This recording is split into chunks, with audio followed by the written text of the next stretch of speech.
What if the unthinkable actually happened? A blinding flash, a shockwave that turns cities into dust. Communications vanish, panic spreads, and the world as we know it changes in seconds. In that moment, survival isn't about luck. It's about knowledge, because when the fallout starts to fall, no rescue team is coming for hours, maybe days. The difference between life and death comes down to what you know and how you act in the first few minutes. I'm not here to scare you. I'm here to prepare you. Science, not superstition. Proven survival methods tested by physicists, military experts, and disaster scientists around the world.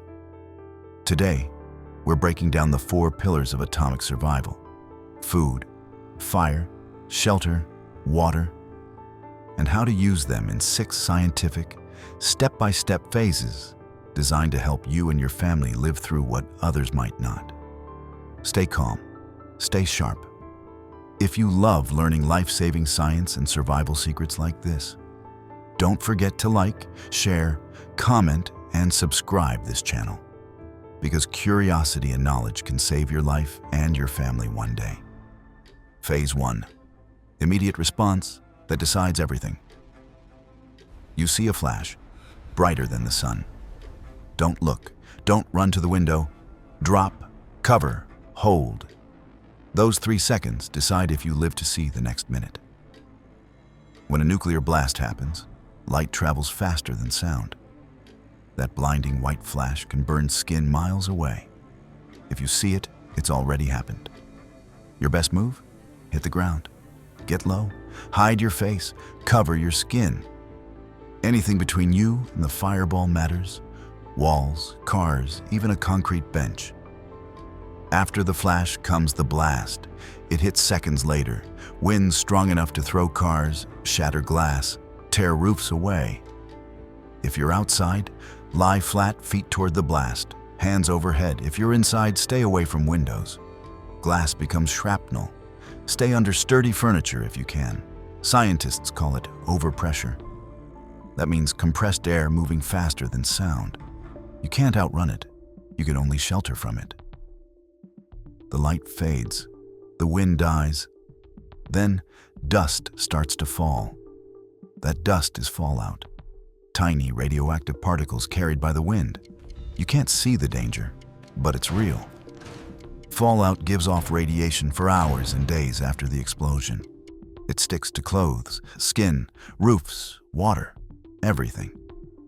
The next move you make decides your dose of radiation.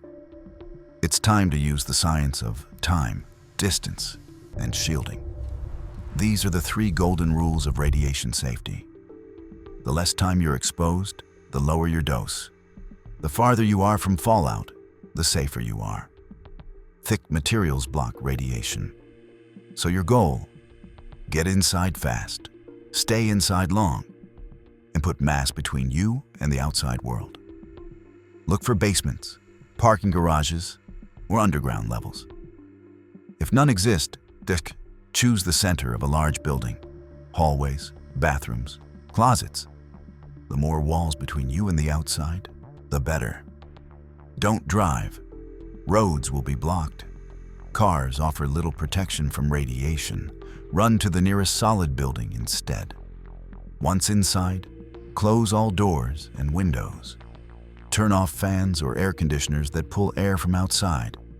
Stay away from outer walls and roofs. Move to a central room or basement if possible. You made it indoors. Good. Now cut your connection to the fallout. Take off your outer clothing, jacket, shoes, hat. Do it carefully so dust doesn't fly. Seal everything in a plastic bag. Leave it far from where you sleep or eat. Then wash your hands, face, and hair with soap and lukewarm water. Don't scrub hard. That can push particles into skin. If there's no shower, use a wet cloth. Clean from head down. These steps can remove up to 90% of radioactive material on your body. Now that you're inside, stay there. Radiation outside drops fast over time. Here's a simple rule scientists use. The 7 by 10 rule. After 7 hours, radiation falls to about 1/10 of what it was at 1 hour. After 49 hours, about 2 days, it's roughly 1/100th. That's why the first 48 hours matter most. Don't go out unless your shelter is on fire or falling apart. Use those hours to protect, plan, and prepare. Look around. Help anyone who's hurt. If someone is bleeding, press firmly on the wound with clean cloth. If they're burned, cover the burn loosely with a clean, dry dressing. No creams, no ice. If they're not breathing, start CPR if you know how. Don't use water from taps right now. They may be contaminated. Use sealed bottles only. If you have a mask, wear it. An N95 or FFP2 mask works best. If not, tie a damp cloth or scarf over your nose and mouth. It won't block radiation, but it will block dust. And that dust is what carries radioactive particles into your lungs. Keep masks dry and clean. Replace or wash them if they get dusty. Fallout dust can drift inside through cracks. Seal gaps with tape, cloth, or plastic if you have them. Block vents that pull outside air in. Don't block vents for heaters that burn fuel, fire, and carbon monoxide risk. If you have to use a heater, crack a window on the downwind side only. Power may be gone, but radios can save you. A small battery or hand crank radio is gold. Authorities will broadcast emergency messages about safe zones, radiation levels, and rescue routes. Keep it on low volume to save power. Note down every broadcast time and frequency. Choose one safe room. That's where you'll sleep, eat, and wait. Stock it with what you have: food, water, flashlight, first aid kit, blankets. Stay in the middle of the building, away from windows and outer walls. Stack heavy things, books, furniture, water containers, around you for extra shielding. Even a few inches of dense material can cut radiation dramatically. Panic wastes time and energy. Breathe slowly. Remind yourself, radiation drops quickly. You can survive this if you stay smart and stay put. Write a short list of what you need to do next. That helps your brain focus and lowers stress. If you're with others, assign tasks. One person monitors radio, one watches supplies, one tracks time. Turn off phones to save battery. Use light only when needed. Eat small portions of safe food, canned or sealed. Sip water, don't gulp. You don't know how long before help comes, so stretch every resource. Mark the time the blast happened. Then mark each hour. Knowing the clock helps you understand when radiation will fall to safer levels. Remember, after 48 hours, most of the deadly radiation has faded. That's when you'll reassess, check official guidance, and maybe move to a safer zone. Phase 2. Decontamination and fallout control. The first 48 hours that protect your future. What looks like harmless dust isn't. Each grain could carry radioactive atoms, tiny, invisible fragments born from the blast. This is fallout. And in the hours after a nuclear explosion, it's the single greatest danger outside. But there's good news. Science gives us a way to fight back. With the right steps, you can remove up to 90% of that contamination, simply and safely. Let's begin. Fallout is a mix of dust, ash, and debris pulled high into the air by the explosion. As it cools, it falls back to Earth. Large particles drop first near the blast site. Smaller ones can drift hundreds of kilometers on the wind. These particles give off ionizing radiation, gamma rays, and beta particles that damage living cells. You can't smell it, taste it, or see it. But physics tells us one thing clearly. The farther those particles are from your body, the safer you are. That's why decontamination, removing fallout from skin, clothing, and surfaces is so important. Clothing collects fallout like a sponge collects dust. The first step after reaching shelter is simple. Undress safely. Do it slowly. Turn clothes inside out as you remove them so trapped particles stay inside. Place everything, jackets, shoes, hats, into a plastic bag. Seal the bag tightly. Then move it far from your living area, ideally near an outer door or sealed corner of the basement. Scientific studies from radiation safety agencies show that just removing the outer layer of clothing can cut external contamination by up to 90%. That's real physics, not guesswork. Now it's time to wash away what's left. Use lukewarm water, not hot. Hot water can open skin pores and let particles in. Use plain soap. No conditioner, no oil-based lotions. Work from head to toe. Don't scrub hard. Gentle washing lifts particles away instead of driving them deeper. Rinse well. Pat dry with a clean towel and bag the used towel with your clothing waste. If you don't have a shower, use a wet cloth or baby wipes. Clean hands, face, and any exposed skin first. Even a partial wash helps. Never use harsh chemicals or bleach on your body. They damage skin and make it easier for radioactive material to enter. Don't bathe in a tub full of standing water. That just spreads fallout onto clean skin. Flowing or poured water is safer. And don't shave. Tiny cuts create open doors for contamination.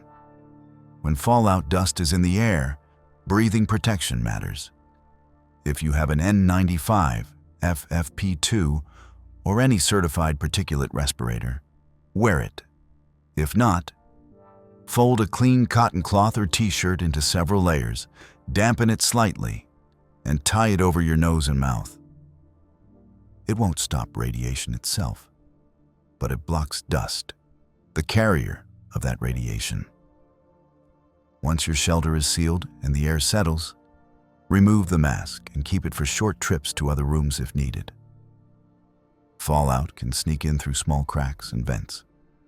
Use what you have: duct tape, plastic wrap, towels, or even wet newspaper to block gaps under doors and around windows. Turn off air systems that pull air from outside. Physics explains why this works. Radiation travels in straight lines, but fallout particles move with air. Stop the airflow, and you stop most of the contamination. Still, don't seal yourself so tight that you run out of oxygen. Allow small vents on the downwind side of the house if you're using any flame or heater. After sealing your room, gently wipe flat surfaces, tables, windowsills, counters, with damp cloths. Always wipe toward a single direction, not back and forth. Bag the used cloths and store them with your contaminated clothing. Keep pets inside. Brush their fur outdoors if possible, using gloves and a mask.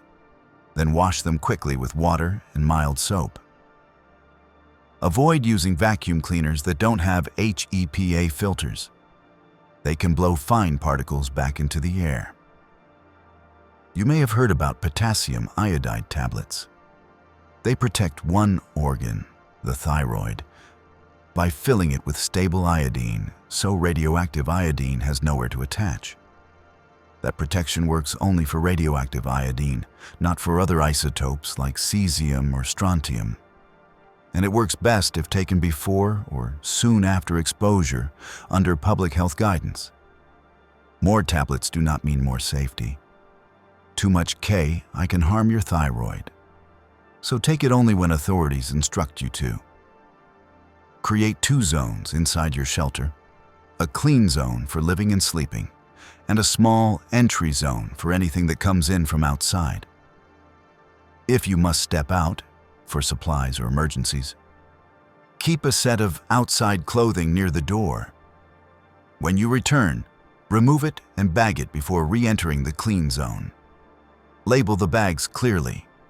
Radiation decays with time, so storing contaminated items for several days before disposal can make them safer later.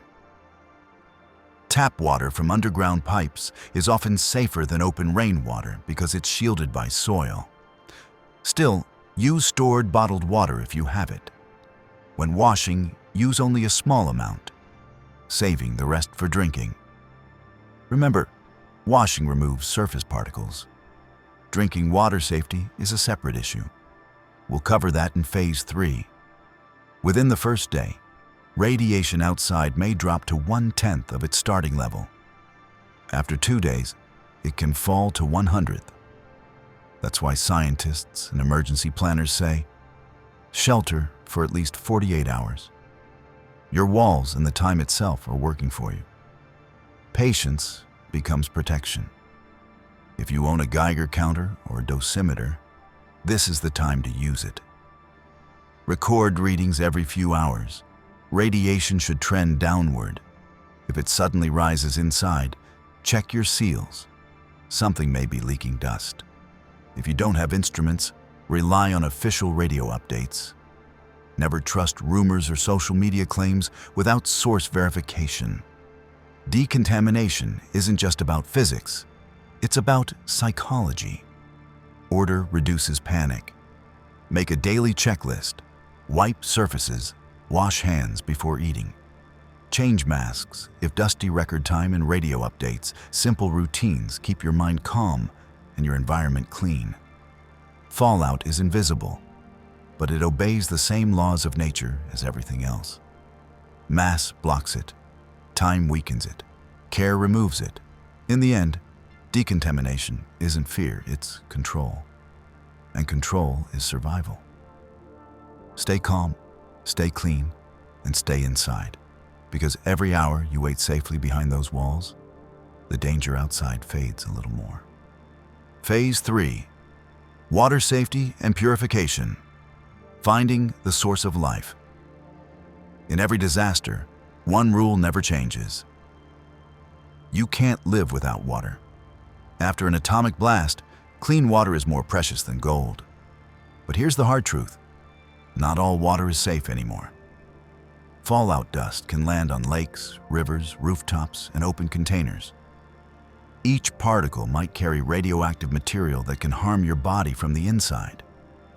So the question is, how do you find water that won't poison you? Start with stored or sealed water. Bottled water, drink cartons, even canned drinks. These are safest. They were sealed before the blast, which means no fallout inside. If you filled bathtubs or sinks right after the flash, before fallout started falling, that water is likely usable for washing or drinking after filtering and boiling. Label it clearly and ration it. Adults need around 2 liters a day just for drinking. Science tells us boiling kills bacteria, but it does not remove radioactive material. Boiling is still useful to stop infections, but for fallout, you need separation, not heat. Radioactive dust behaves like heavy dirt in water. It settles to the bottom if the water rests still. So let water sit for several hours, then pour off the clear top layer. Never drink the bottom sludge. If you have a water filter, use it, but know its limits. Ordinary camping filters remove dirt and microbes, not dissolved radiation. However, filters with activated carbon or ion exchange resins can trap some radioactive metals. They don't make it perfect, but they make it safer.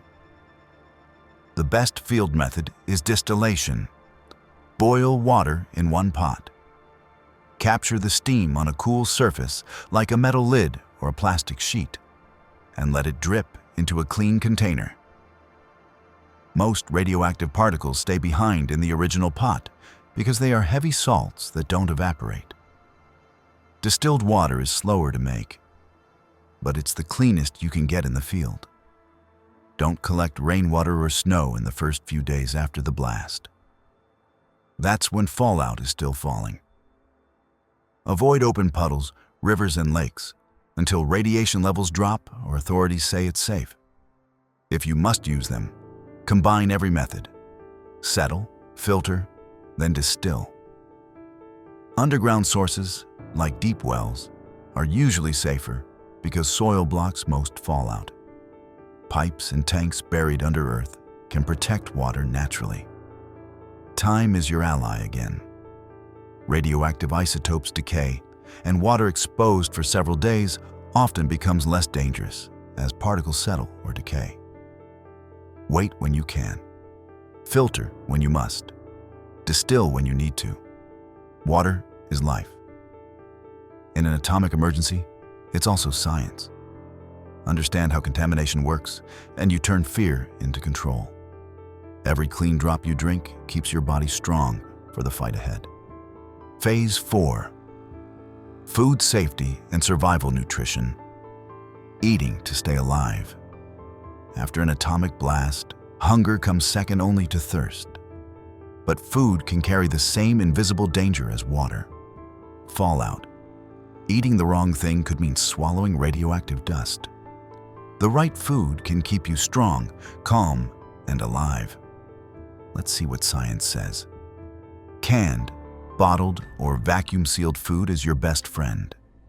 It's safe because no fallout can enter through metal or thick plastic. Wipe each can or package before opening. Use a damp cloth or paper towel, then throw it away. Dry foods like rice, beans, oats, and pasta are safe if they were stored indoors before the explosion. Keep them sealed and dry.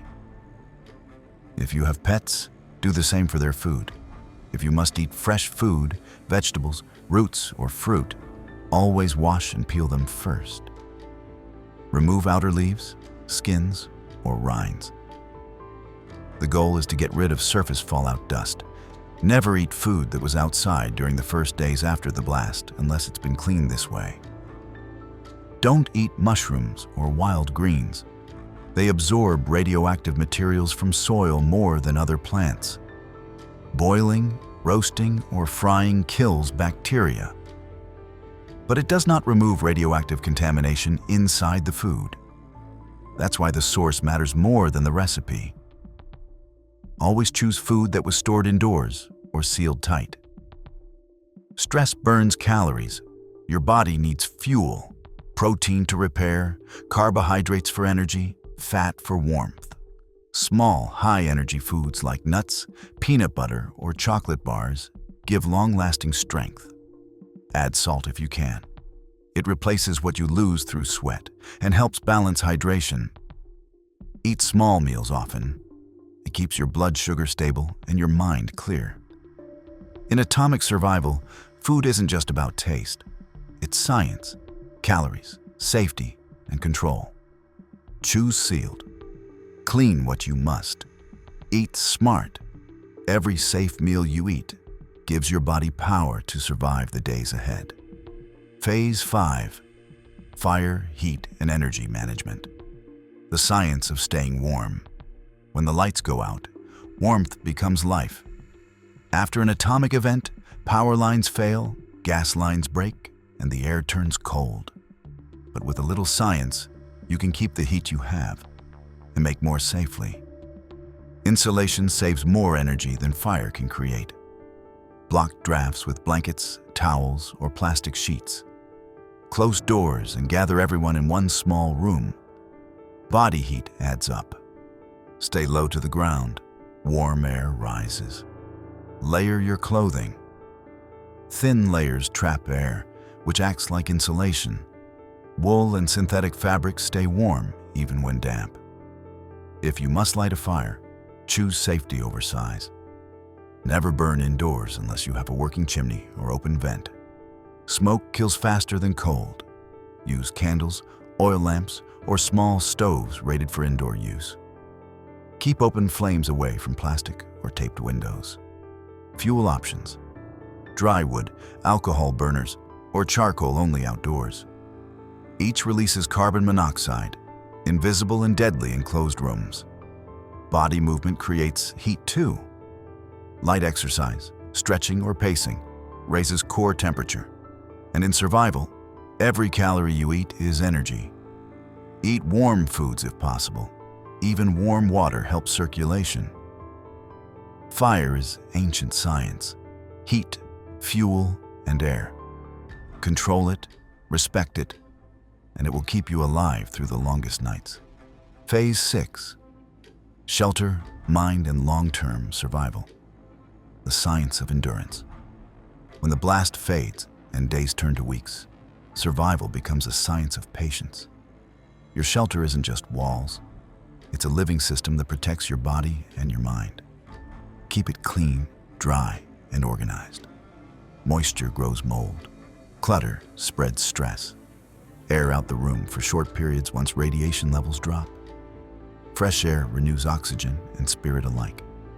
Create a routine. Meals, cleaning, short talks, quiet rest. Structure keeps panic away. If you're with others, share tasks. Teamwork keeps energy and hope alive. Listen to radio updates, note the days, track supplies. Knowledge gives control, and control gives calm. Shelter is physics, hope is chemistry. Together, they turn fear into focus. In atomic survival, the strongest weapon you carry is your mind.